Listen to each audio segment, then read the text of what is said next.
Namaste and Jai Swaminarayan. Welcome to this week's episode of Timeless Hindu Wisdom. This is a special web series delivered by the Swamis of BAPS Swaminarayan Sanstha. It has been initiated to inspire us during these challenging times with the universal wisdom of ancient Hindu scriptures presented in a contemporary, bite-sized format. Shukmunidas Swami was raised and schooled in London, UK, before being ordained as a sadhu by His Holiness Pramukh Swami Maharaj in 1981. He spent several years training as a sadhu in India, where he studied Hindu scriptures, Swamran literature and philosophy, and world religions. Shukmunidas Swami then returned to London in 1996, where he oversaw youth activities for BAPS around the UK, guiding and motivating teenagers and young adults to fulfill their personal, educational, and spiritual potential. He currently serves in the USA, traveling in the Southeast region, where he oversees BAPS activities. Shukmunidas Swami regularly delivers talks on Hindu values and teachings, and is an accomplished singer, having performed around the world as well as on BAPS audio publications. His insightful talks, infused with his melodious singing, have enthralled people around the world. I now hand it over to Shukmunidas Swami. Namaste and Jai Swaminarayan. Welcome to the second part of How to Turn Bad into Good and Vice Versa. In today's episode, let's recap the part 1. We looked at the power of the mind, behavioral psychology, and the impact of bad company and negative influences. In continuation, let us now look at the impact of good company and positive influences. Those of you studying medicine or are in the field of medicine, or maybe are in sync with present-day politics, may have heard the name of Dr. Ben Carson. Dr. Ben Carson is an American politician and author who served as the 17th U.S. Secretary of Housing and Urban Development from the years 2017 to 2021 during the Trump administration. In his book, Gifted Hands, Carson relates that as a youth, he had a very violent temper.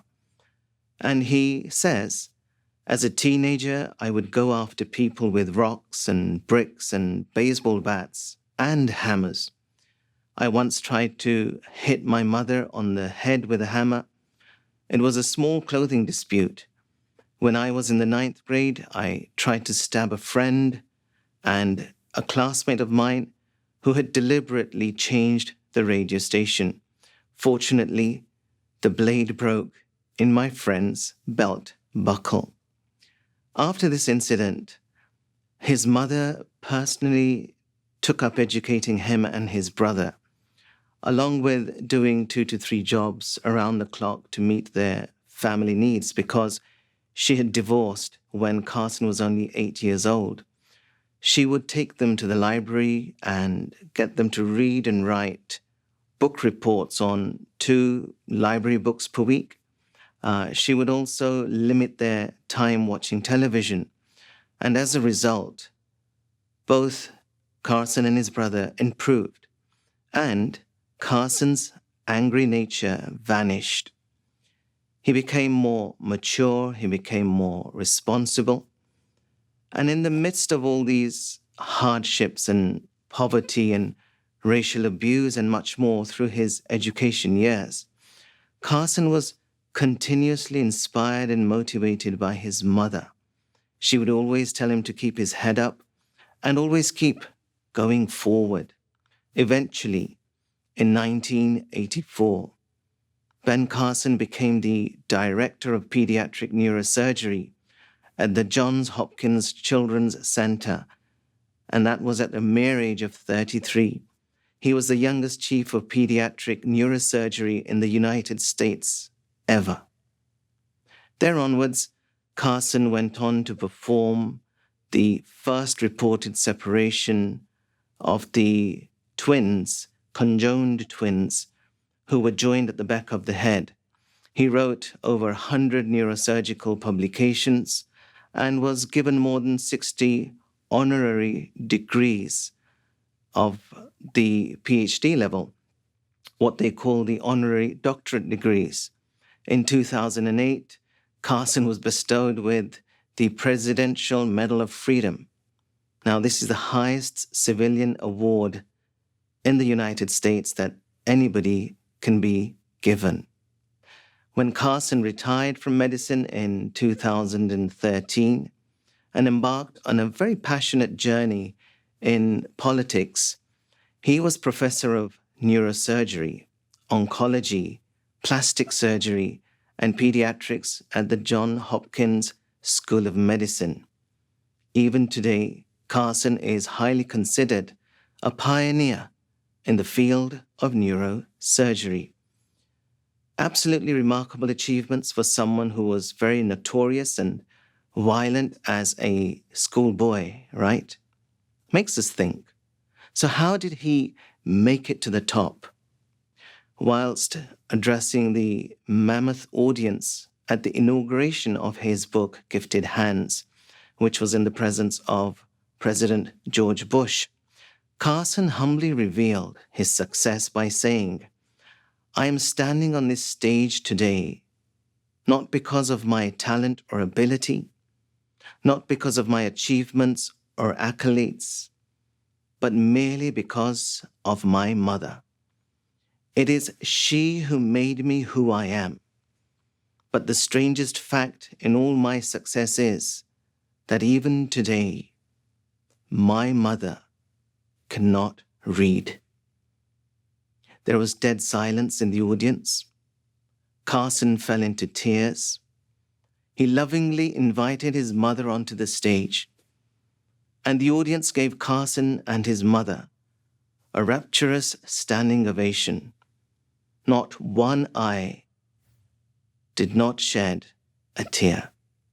Friends, the sheer and mere impact of the positivity and the patience of a very loving, hard-working, God-fearing mother who herself could not read. This brought a huge change and endless success to Carson's life. We see positive people can have a tremendously positive impact on our lives. The association with wise men is also highly influential. The great American poet Henry Wadsworth Longfellow once said, "A single conversation across the table with a wise man is better than 10 years of mere study of books."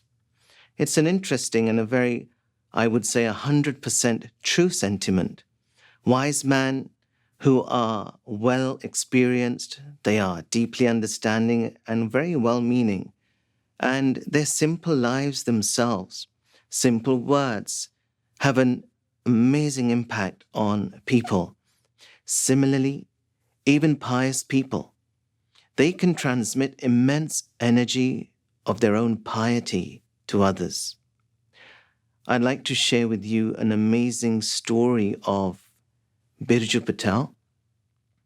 As a child, Birju, who is now aged 40 and lives in Toronto, Canada, he grew up feeling very inferior to the rest of his family members. He was not as smart as them, nor was he as intelligent as them. On the other end, he was an Indian in a very dominated white person's environment, and so he would continuously try in his best way to fit in with the others. As he started university and began to associate with the wrong crowd, this led him to drinking abundant amounts of alcohol, and occasionally he started to take marijuana drugs. After graduating with a business degree at Brock University, Birju then embarked on a career in financial services.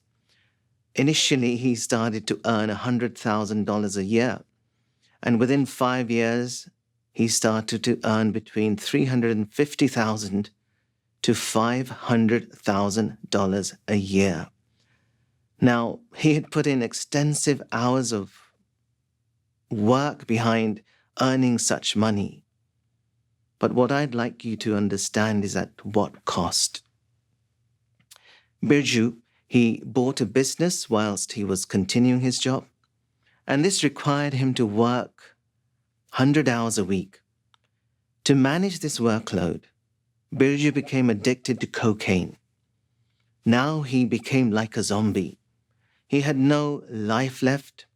He then got fired from work, his business failed, his marriage ended, and his relationship with the kids became literally zero. He had also pushed away from his parents and siblings too. There was no life left for Birju. Furthermore, he was charged with drinking and driving and had a criminal record. He was caught several times by the police with drugs and was put behind bars 4 times. Birju himself was completely shattered, broken and feeling very alone. He knew he was not going to get away from his own self-destruction. And it is at this juncture of his life that a distant family friend named Sidishbhai Shah, a very mild, very sober, very pious individual who was unaware of what was happening to Birju, instinctively, he out of the blue tried to contact Birju via the cell phone on a daily basis for maybe over 4 weeks. But Birju, he would not pick up the phone. One day, Birju, highly overdosed, accidentally hit the answer button instead of the decline button. And Sirishbhai had a chance to speak to him. They spoke and they decided to meet up because Birju knew that he needed help. Sirishbhai, he took him to the BAPS Mandir in Toronto, Canada. They did darshan together, and whilst standing in front of the murti of His Holiness, Pramukh Swami Maharaj, Birju felt something in his heart that he had never felt before. Absolute peace and a feeling of calm, a feeling of hope.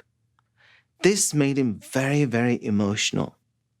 Sirishbhai then introduced Birju to the sadhus at the BAPS Mandir. These sadhus, they gifted him with a mala.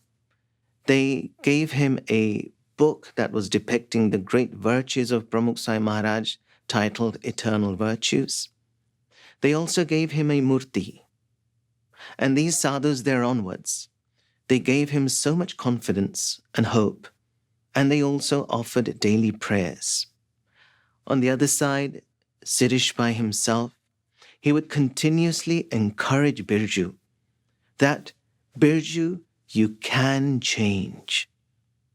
He was there by Birju's side all the time, providing constant moral support and mental strength. Birju went in and out of rehab centers and relapsed into his addictions a few times. It was a tough fight, but eventually, the constant association of this good, pious, patient friend, Sirishbhai, paid off. The obsession of his addictions, they left him. In the last few years, Birju has weaned many youths away from their addictions, and today he is helping many other youths and addicts understand what life's true journey is and how the connection with good and pious people is absolutely a necessity to stay on the right path and to stay balanced with life's challenges. Friends, we have just seen the unimaginable and incredible positive influence of good, positive, wise, pious people. and how just remaining in their company can have a profound impact on our lives. These friends, these people, they can make us priceless. The choice now comes to us.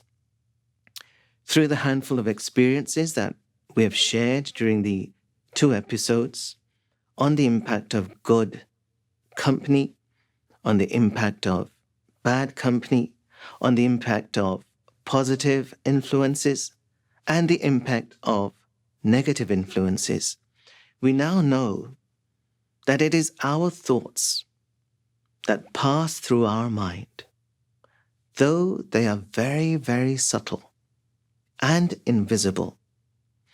They are fully responsible for almost everything that happens to us in our lives.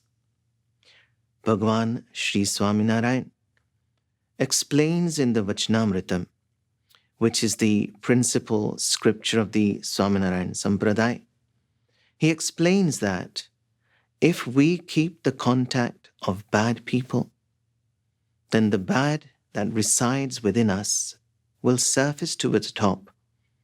It will nourish and it will overpower us.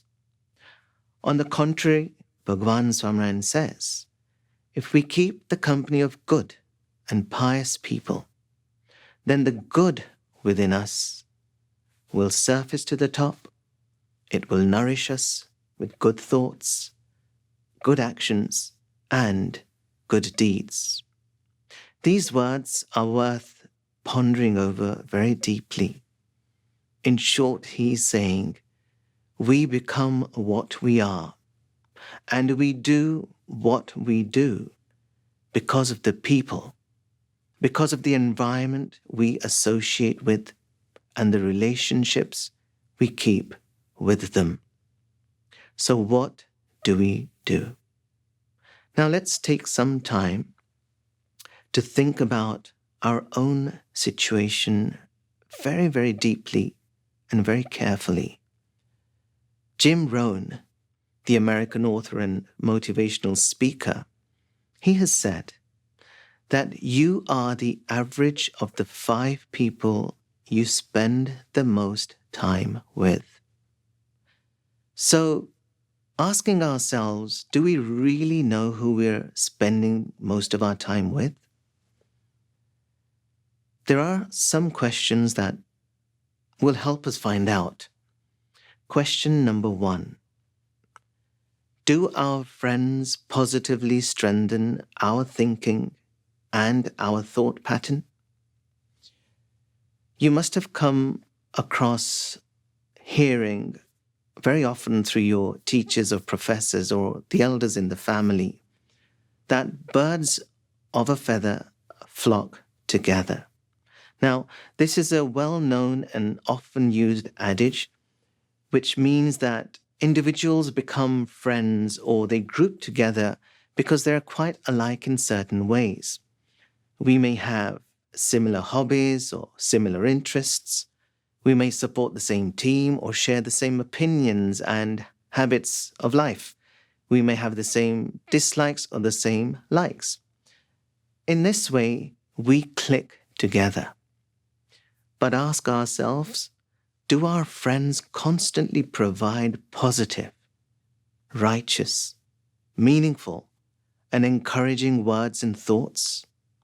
Or is it extremely the opposite? Think. Question number 2. Do our friends help us progress in life? Now, good and caring friends will always celebrate our progress more than their own. Now, this is strange, but it's true. Why? Because they genuinely like to support us in every possible manner. Their wish is that we move forward and we become successful. Question number 3. Do our friends help us in times of need?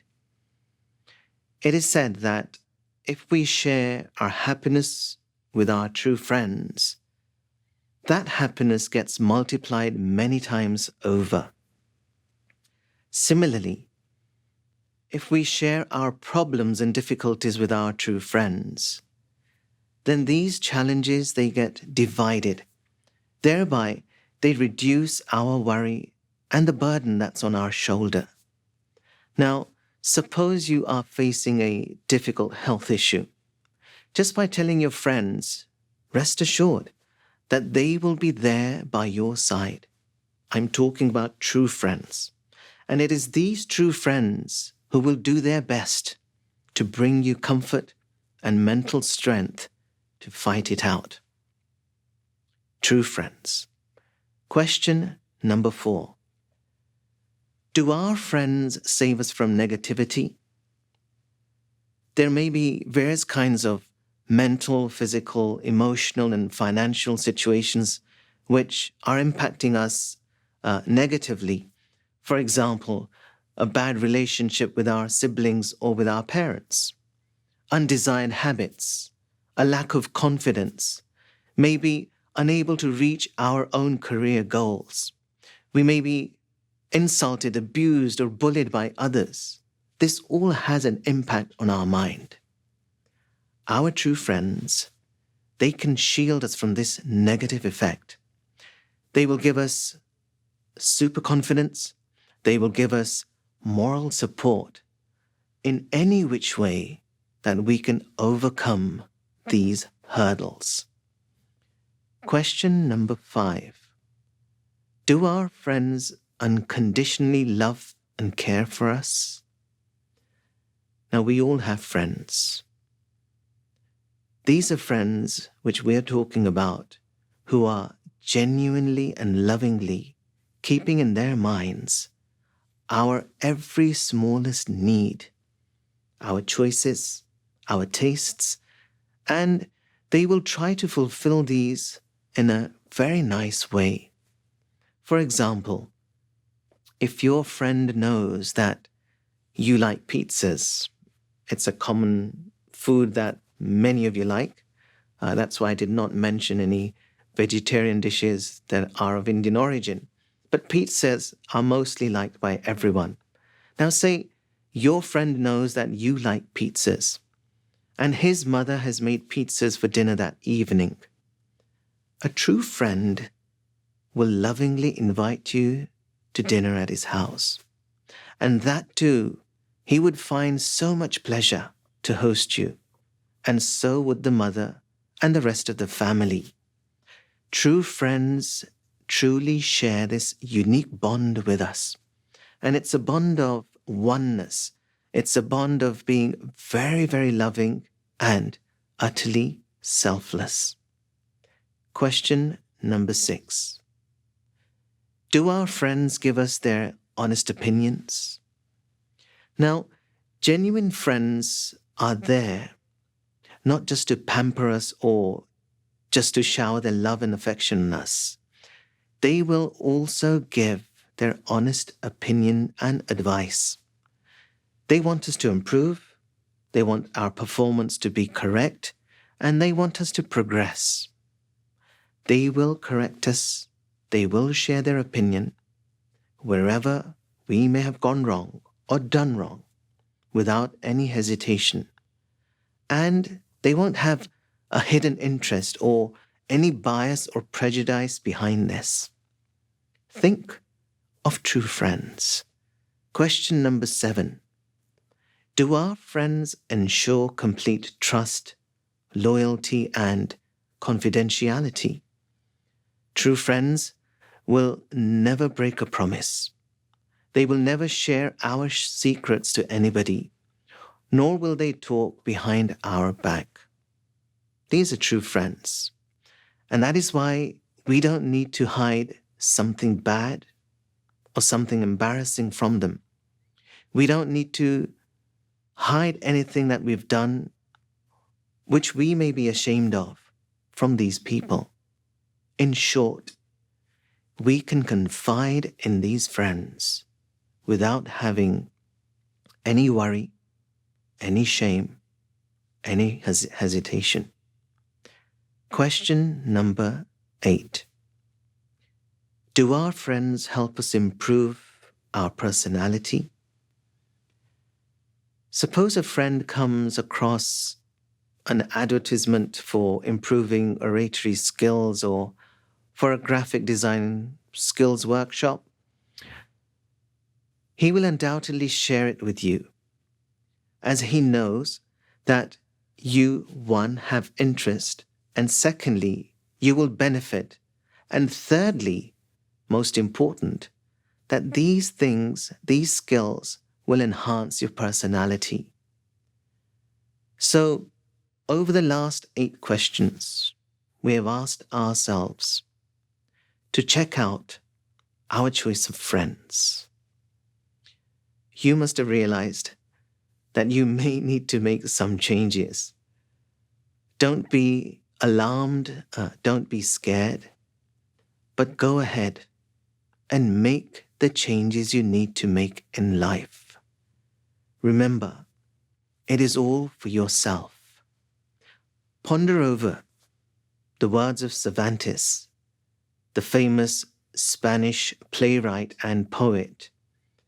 He has said, "Tell me thy company, and I'll tell thee what thou art."